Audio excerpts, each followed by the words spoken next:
Chapitre 8. Ce qui arriva après le déjeuner. Et maintenant, demanda Lucy, dites-nous s'il vous plaît ce qui est arrivé à M. Tumnus.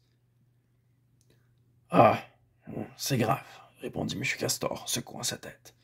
C'est une affaire très grave. Cela ne fait aucun doute qu'il a été emmené par la police. Il l'a appris par un oiseau qui a vu la scène. Mais où a-t-il été conduit? Interrogea Lucy. Eh bien, la dernière fois qu'on les a vus, ils se dirigeaient vers le nord.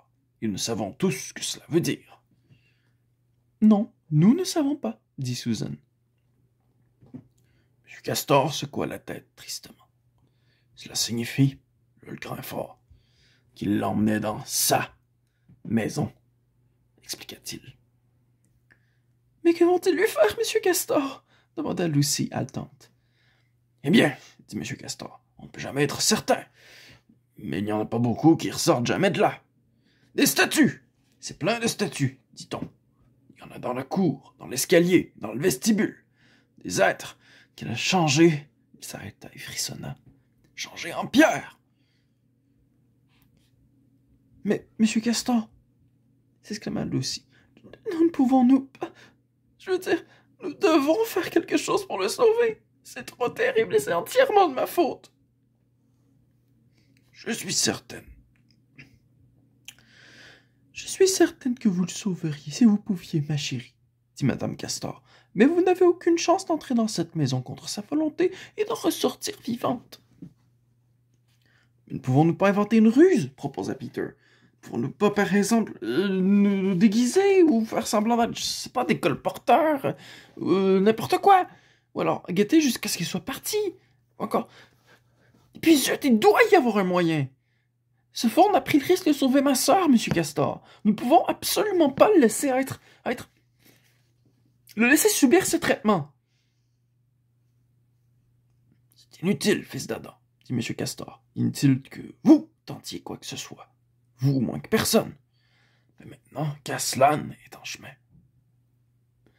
Oh oui, parlez-nous d'Aslan, crièrent plusieurs voix à la fois. Car, à nouveau, l'étrange sentiment, semblable au premier signe du printemps, semblable aux bonnes nouvelles, s'est emparé d'eux. Qui est Aslan? Demanda Susan. Aslan, dit M. Castor. Comment? Vous ne le savez pas? C'est le roi. C'est le seigneur de la forêt tout entière. Mais il n'est pas souvent là, vous comprenez. Il n'a jamais été là de mon temps, ni celui de mon père. Mais nous avons été avertis qu'il était revenu. Il est à Narnia, en ce moment. Il va régler l'affaire de la Reine Blanche. C'est lui, non pas vous, qui va sauver M. Tumnus. Et lui, elle va pas le changer en pierre? Demanda Edmund. Oh, Dieu vous bénisse, fils d'Adam. Comme vous êtes naïf, répondit M. Castor avec un grand rire. Le changer, lui, en pierre? Si seulement elle arrive à rester sur ses deux pieds et à la regarder en face, ce sera déjà extraordinaire. Je n'en crois même pas capable. Non, non, Aslan remettra tout en ordre, comme il est dit dans ce passage d'un poème très ancien. Le mal se change en bien, aussitôt qu'Aslan revient. Au bruit de son rugissement disparaissent tous les tourments. Quand il montre ses dents, l'hiver meurt sur le champ. Et dès qu'il secoue sa crinière, le printemps renaît sur la terre. Vous comprendrez quand vous le verrez. Mais le verrons-nous? Demanda Susan. Eh bien, fille d'Ève, c'est la raison pour laquelle je vous ai amené ici. Je dois vous conduire à l'endroit où vous le rencontrerez, dit M. Castor. Est-ce un homme? Interrogea Lucy. Aslan, un homme, dit M. Castor, sévèrement. Bien sûr que non. Je vous dis qu'il est le roi de la forêt, le fils du grand empereur d'au-delà des mers. Ne savez-vous pas qui est le roi des animaux? Aslan est un lion, le grand lion. Oh! S'exclama Susan. Je pensais qu'il était un homme. N'est-il pas dangereux? Cela me fera plutôt peur de rencontrer un lion. Tu auras certainement peur, ma mignonne, c'est sûr, dit Madame Castor. S'il existe des gens qui peuvent se présenter devant Aslan sans que leurs genoux tremblent, ils sont soit plus courageux que les autres, soit tout simplement stupides. Alors, il est dangereux? dit Lucy. Dangereux? Reprit M. Castor. Vous n'avez donc pas entendu ce qu'a dit Madame Castor? Dangereux? Évidemment qu'il est dangereux. Mais s'il est bon, il est le roi, je vous le répète. J'ai très envie de le rencontrer, déclara Peter. Même si je me sens effrayé quand arrivera le moment de l'entrevue. C'est bien, fils d'Adam, approuva M. Castor, en laissant tomber sa patte sur la table, dans un fracas d'assiettes et de tasses qui s'entrechoquent. Vous irez. Un message a été envoyé, stipulant que vous devez le rencontrer, demain, si possible, près de la table de pierre. Où est-ce? Demanda Lucy. Je vous montrerai le chemin, dit M. Castor. C'est plus bas, sur la rivière, à une bonne distance d'ici. Je vous y emmènerai. Mais pendant ce temps, qu'adviendra-t-il du pauvre M. Thomas? S'inquiéta Lucy. Le moyen le plus rapide de l'aider est d'aller voir Aslan, expliqua M. Castor. Une fois qu'Aslan sera avec nous, alors nous pourrons commencer à agir. Ça ne veut pas dire que nous n'avons pas besoin de vous aussi, car il est aussi écrit dans une autre partie de cet antique poème, le jour où la chair d'Adam ou les os d'Adam siégeront sur le trône de Cair Paravel, le temps des malheurs cessera complètement. Ainsi les choses doivent-elles approcher de leur fin, maintenant qu'il est venu et que vous êtes venu. Nous avons entendu dire qu'Aslan avait été dans nos régions, autrefois, il y a très longtemps.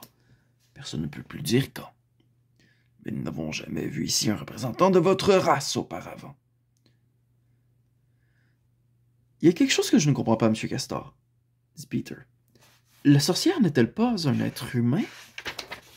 Ah, elle aimerait bien que nous le croyions, dit M. Castor. Et c'est sur cela qu'elle fonde sa prétention à être reine. Mais elle n'est pas une fille d'Ève. Elle descend de la première femme de votre père Adam. Là, M. Castor s'inclina. Que l'on appelait Lilith. Elle était l'une des djinns. Voilà d'où elle descend d'un côté. Et de l'autre côté, elle descend des géants. Non, il n'y a pas une goutte de vrai sang humain chez la sorcière. C'est la raison pour laquelle elle est complètement méchante, M. Castor, remarqua Mme Castor. C'est juste, Mme Castor, répliqua-t-il. Il peut y avoir deux manières de voir les êtres humains. Je ne veux offenser personne ici. Mais il n'y a pas deux manières de voir les choses qui ont l'air d'être humaines et qui ne le sont pas. J'ai connu de gentils nains, dit Mme Castor. Moi aussi maintenant que tu en parles, dit son mari. Mais très peu, et c'étaient ceux qui ressemblaient le moins à des hommes. Mais en général, retenez mon conseil. Lorsque vous rencontrez quelque chose qui va être humain, mais ne l'est pas encore, ou bien qui a été humain et ne l'est plus, ou qui devrait être humain, mais ne l'est pas, faites attention et prenez votre hache. C'est pourquoi la sorcière se méfie tellement de l'intrusion d'êtres humains à Narnia. Elle vous guette depuis des années. Et si elle savait que vous êtes 4, elle serait encore plus dangereuse. Qu'est-ce que cela peut faire que nous soyons 4? Demanda Peter. C'est à cause d'une autre prophétie, dit M. Castor. Là-bas, à Cair Paravel, c'est le château situé au bord de la mer, à l'embouchure de cette rivière, et qui devrait être la capitale de toute la contrée si les choses étaient comme elles devaient être. Là-bas, à Cair Paravel, il y a 4 trônes, et il existe, à Narnia, un proverbe qui remonte à la nuit des temps et qui dit que lorsque 2 fils d'Adam et 2 filles d'Ève s'assiéront sur ces 4 trônes, alors ce sera la fin, non seulement du règne de la sorcière blanche, mais aussi de sa vie. Et c'est pour cela que nous avons pris tant de précautions lorsque nous sommes venus, car si elle connaissait votre existence, vos vies ne valendraient pas plus qu'un poil de mes moustaches. Les enfants avaient écouté avec une si grande concentration ce que M. Castor leur révélait, qu'ils n'avaient pas prêté attention à rien d'autre depuis un long moment. Mais pendant l'instant de silence qui suivit sa dernière remarque, Lucy s'écria soudain « Ma parole! Où est Edmund? » Il y eut un affreux moment de stupeur. Puis chacun se mit à demander « Qui l'a vu en dernier? Depuis combien de temps n'est-il plus là? Est-il sorti? » Et puis tout le monde se précipita dehors pour le chercher. La neige tombait toujours à gros flocons. La glace au reflet vert du bassin avait disparu sous une épaisse couverture blanche, et de l'endroit où s'élevait la petite maison, au milieu du barrage, l'on pouvait à peine voir l'une ou l'autre berge. Ils sortirent, enfonçant jusqu'aux chevilles dans la neige, fraîche et toute molle, et ils firent le tour de la maison, en appelant, dans toutes les directions, « Edmund! Edmund! » jusqu'à ce qu'ils soient complètement enroués. Mais la chute silencieuse de la neige semblait assourdir leur voix. Il n'y eut même pas un écho pour leur répondre. « C'est vraiment épouvantable, » gémit Susan, alors qu'il rentrait en désespoir de cause. « Oh, comme j'aimerais que nous ne soyons jamais venus. »« Mais que diable allons-nous faire, monsieur Castor ?» dit Peter. « Faire » dit M. Castor, qui était déjà en train de chausser ses bottes. « Faire ! Nous devrions partir sur le champ. Nous n'avons pas de minute à perdre. » « Oui, nous ferions mieux de nous partager en 4 équipes de recherche, » proposa Peter, « et de partir dans des directions arides différentes. Celui qui le trouvera devra revenir ici tout de suite et... »« Des équipes de recherche, fils d'Adam !» interrompit M. Castor. « Pourquoi faire ?»« Mais pour chercher Edmund, naturellement. »« Ce n'est pas la peine de le chercher, » dit M. Castor. « Que voulez-vous dire ?» s'étonna Susan. « Il ne doit pas être très loin. Et nous devons le trouver. Que voulez-vous dire en déclarant que ce n'est pas la peine de le chercher ?» La raison pour laquelle il est inutile de le chercher, dit M. Castor, c'est que nous savons déjà où il est allé. Chacun le regarda avec stupéfaction. Vous ne comprenez donc pas, dit M. Castor. Il est allé chez elle, chez la sorcière blanche. Il nous a tous trahis. Oh, voyons, vraiment, balbutia Susan. Il peut pas avoir fait cela. Pourquoi pas, dit M. Castor, en posant sur les 3 enfants un regard très pénétrant, et toutes leurs protestations s'évanouirent sur leurs lèvres, car chacun d'eux eut soudain l'intime conviction que c'était exactement ce qu'Edmund avait fait. « Mais trouvera-t-il le chemin ?» dit Peter. « Est-il déjà venu dans ce pays ?»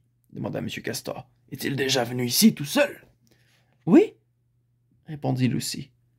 « Je crains que oui. » Et vous a-t-il raconté ce qu'il avait fait, qui il avait rencontré? Eh bien, non, dit Lucy. Alors écoutez-moi attentivement, dit M. Castor. Il a déjà rencontré la sorcière blanche. Il s'est rangé de son côté, et il a appris où elle vivait. Je n'avais pas envie de vous le dire plus tôt, puisque c'était votre frère. Mais à l'instant où j'ai posé mes yeux sur lui, je me suis dit, tricheur. Il avait le regard de quelqu'un qui avait été avec la sorcière et qui avait mangé sa nourriture. On peut toujours les démasquer quand on a vécu longtemps en Narnia. Il y a quelque chose de spécial dans leurs yeux. Tout de même, dit Peter, d'une voix étranglée. Nous devons aller le sauver. C'est notre frère, après tout, même s'il est un petit dégoûtant. Et puis ce n'est qu'un enfant. Allez! Allez dans la maison de la sorcière, dit Madame Castor. Ne comprenez-vous pas que c'est la seule chance de le sauver, et de sauver par la même occasion, c'est de vous tenir éloigné d'elle? Pourquoi? dit Lucy. Ce qu'elle désire, c'est vous attirer tous les 4 chez elle. Elle pense sans cesse à ces 4 trônes de Kerparavel. Une fois que vous serez tous les 4 dans la maison, sa tâche sera achevée. Et avant que vous ayez le temps d'ouvrir la bouche, il y aura 4 nouvelles statues dans sa collection. Mais elle gardera Edmund vivant aussi longtemps qu'il sera le seul prisonnier, parce qu'elle voudra s'en servir comme appât. Un appât pour vous attraper. Oh! Mais est-ce que personne ne peut nous aider? Gémit Lucy. Aslan est le seul, dit M. Castor. Nous devons aller le trouver. C'est notre seule chance désormais. Il semble, mes chers, observa Madame Castor, qu'il est très important de savoir à quel moment exactement il a filé. Ce qu'il peut raconter à la sorcière dépend de ce qu'il a entendu. Par exemple, avons-nous commencé à parler d'Aslan avant qu'il ne parte? Si c'est non, alors il se peut que nous réussissions notre entreprise, car on ne saura pas qu'Aslan est venu à Narnia, et que nous allons le rencontrer, et elle ne se périfiera pas de cela. Je ne me rappelle pas qu'il a été là lorsque nous parlions d'Aslan, commença Peter, mais Lucy l'interrompit. « Oh si, il était là !» dit-elle, l'air misérable. « Vous ne vous souvenez pas? C'est lui qui a demandé si la sorcière pouvait changer Aslan en pierre, lui aussi. Ah, oui, c'est vrai, sacrebleu, jura Peter. Il lui ressemble bien de dire une chose pareille. De mal en pis, dit M. Castor. Une dernière question. Était-il encore là lorsque je vous ai révélé que le lieu où vous rencontreriez Aslan était la table de pierre? Bien entendu, personne ne put répondre à cette question.